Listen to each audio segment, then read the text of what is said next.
అందరికీ నమస్కారం. Welcome to political Adda YouTube channel. Jubilee hills Hyderabad లో అత్యంత ప్రెస్టీజియస్, అత్యంత చర్చలో ఉండే అసెంబ్లీ నియోజకవర్గాల్లో ఒకటి. ఇక్కడ జరిగిన బై ఎలక్షన్స్ రాష్ట్ర రాజకీయాల్లో హాట్ టాపిక్ అయింది. ఈ ఎన్నికల్లో కాంగ్రెస్ అభ్యర్థి బి నవీన్ యాదవ్ గెలుపు సాధించడం రాష్ట్ర వ్యాప్తంగా పెద్ద చర్చకు దారి చేసింది. అయితే ఈ గెలుపు ఎలా వచ్చింది, ఏ సంఘటనలు దీనికి కారణమయ్యాయి, ఈ 10 నిమిషాల కథలో పూర్తి వివరాలు తెలుసుకుందాం. 3 ప్రధాన పార్టీలు పోటీ పడ్డా కాంగ్రెస్ ప్రచారం దగ్గర చాలా కీలక అంశాలు కనిపించాయి. డోర్ టు డోర్ క్యాంపెయిన్స్, అతి చిన్న గల్లీ నుంచి పెద్ద ప్రీమియం అపార్ట్మెంట్స్ ఒక టీం వెళ్ళింది. స్థానిక సమస్యలపై మాట్లాడడం, రోడ్లు, ట్రాఫిక్, డ్రైనేజ్, సెక్యూరిటీ, ఐటీ ఉద్యోగుల కమ్యూట్ సమస్యలపై దృష్టి. కాంగ్రెస్ ప్రభుత్వంపై ప్రజల్లో ఉన్న పాజిటివ్ ఒపీనియన్, రాష్ట్రంలో అప్పటికే ఉన్న కాంగ్రెస్ వేవ్ వల్ల నవీన్ యాదవ్ కు బెనిఫిట్ అయింది. అతని వ్యక్తిగత ఇమేజ్, అందరితో కలిసిపోయే వ్యక్తి అన్న ఇమేజ్ ప్రచారాన్ని బలపరిచింది. జూబ్లీ హిల్స్ అనేది హై క్లాస్ అపార్ట్మెంట్లు, బంజారా హిల్స్, ఫిలిం నగర్ ప్రాంతాలు, మిక్స్డ్ కమ్యూనిటీస్, యువ ఓటర్ల సంఖ్య ఎక్కువ ఉన్న ప్రాంతం. ఇక్కడ ప్రతి పార్టీ తన స్ట్రాటజీస్ తో రంగంలో దిగింది. కాంగ్రెస్ నుంచి నవీన్ యాదవ్ ఫీల్డ్ లోకి రావడం ఒక పెద్ద గేమ్ చేంజర్ అయింది. మొదటి రౌండ్ నుంచే కాంగ్రెస్ లీడ్ వచ్చింది. మధ్యాహ్నానికి లీడ్ పెరిగింది.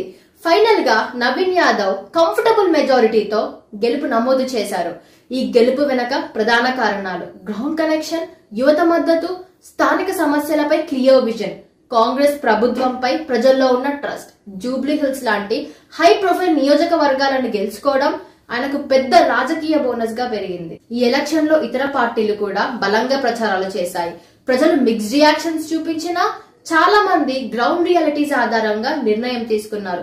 బహుశా పెద్ద పాయింట్లు, గత కొన్ని సంవత్సరాల్లో ప్రాంత అభివృద్ధిపై అసంతృప్తి, మార్పు కోసం యువ ఓటర్ల ఆసక్తి, పార్టీ కంటే అభ్యర్థి ఇమేజ్ ను ముఖ్యంగా చూసిన ఓటర్లు ఫీల్డ్ రిపోర్ట్ల ప్రకారం కాన్ఫిడెంట్ గా కాంగ్రెస్ క్యాంప్ ముందడుగులో కనిపించింది. పోలింగ్ రోజు ఉదయం నుంచే మంచి టర్న్అవుట్.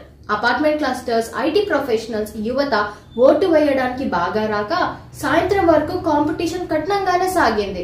ఎగ్జిట్ పోల్స్, పోలింగ్ ముగిసిన తర్వాత వచ్చిన స్థానిక ఎగ్జిట్ పోల్స్ లో కాంగ్రెస్ అభ్యర్థి స్వల్పంగా ముందడుగులో కనిపించారు. నవీన్ యాదవ్ రాజకీయాల్లో ఇప్పటికే యాక్టివ్ గా ఉన్నా ఈ బై ఎలక్షన్ తో ఆయన పెద్ద గుర్తింపు తెచ్చుకున్నారు.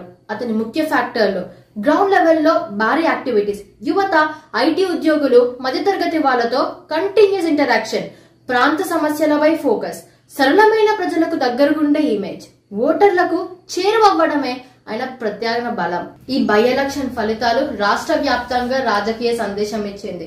సాధారణ ప్రజలతో క్లోజ్ గా ఉండే అభ్యర్థి ఎప్పుడు ముందుంటాడు. నవీన్ యాదవ్ గెలుపు కథ కొత్త రాజకీయ శైలి, కొత్త తరహా ప్రచారం, ఇంకా యువత ప్రభావాన్ని స్పష్టంగా చూపించింది.